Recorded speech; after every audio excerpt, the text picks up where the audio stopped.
So we were asked to look for a solution where the cap is placed in the swagger and is hit as often as possible on the sweet spot, allowing full evisceration of the zinc filter and hopefully the plastics.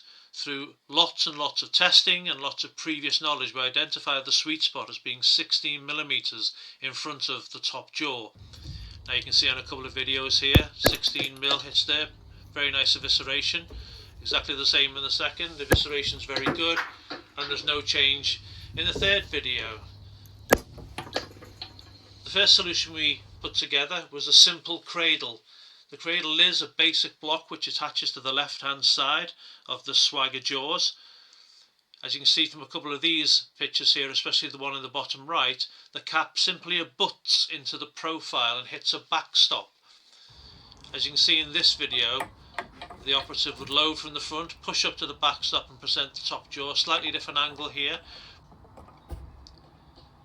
And as the top jaw is presented, the idea is it hits the 16mm sweet spot and eviscerates the filter, which works quite well there.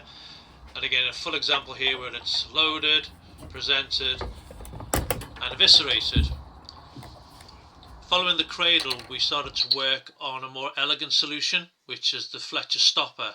The stopper is a single engineered block which is attached to the top jaw of the swagger, and when it is moved up and down, either blocks the cap from being able to be eviscerated or leaves the profile open for when it's eviscerated. This here is a really important picture. You can see at the top, when the jaw is open, the cap can't be eviscerated because it's blocked. At the bottom, when the jaws are closed on the cap, the profile opens up, allowing full evisceration. So we did lots of pre-prototyping on this one just to get the 16mm set up and to get the angle of the top jaw. This here is a very messy slide. The only really important part is here. This shows the actual live prototype being used.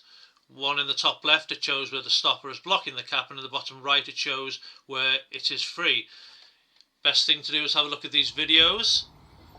Here you can see the cap very simply presented to the stopper, holding it in place, presented, and it will be eviscerated. As you can see here, brought down, the aperture being open, eviscerates easily. Same thing in the second video. It's presented at this point, so it's free to be eviscerated, and it pops out really well. It wouldn't, of course, be Fletcher if it didn't have a logo, but this is what the Fletcher stopper looks like, and it is an elegant but relatively simple piece of engineering that we're confident will work. So that's it. There's two types of option, one a cradle option and one a built-in stopper option. We're not huge fans of the cradle. The reason being is when the jaws hit the cap, the operative has to hold the cap quite firmly to stop it bending down, and this movement could risk us not hitting the sweet spot each time, especially for those less able prisoners. With the stopper, all the prisoner does is what he would do today, is just present the cap and hold it and bring the top jaw down, the top jaw holding the cap firmly. But in this scenario, the cap would only go in the correct distance to hit the sweet spot. I think it will be even more accurate and reliable when we have a production model made. But that's it. Your call. Let me know what you want to do next. Cheers.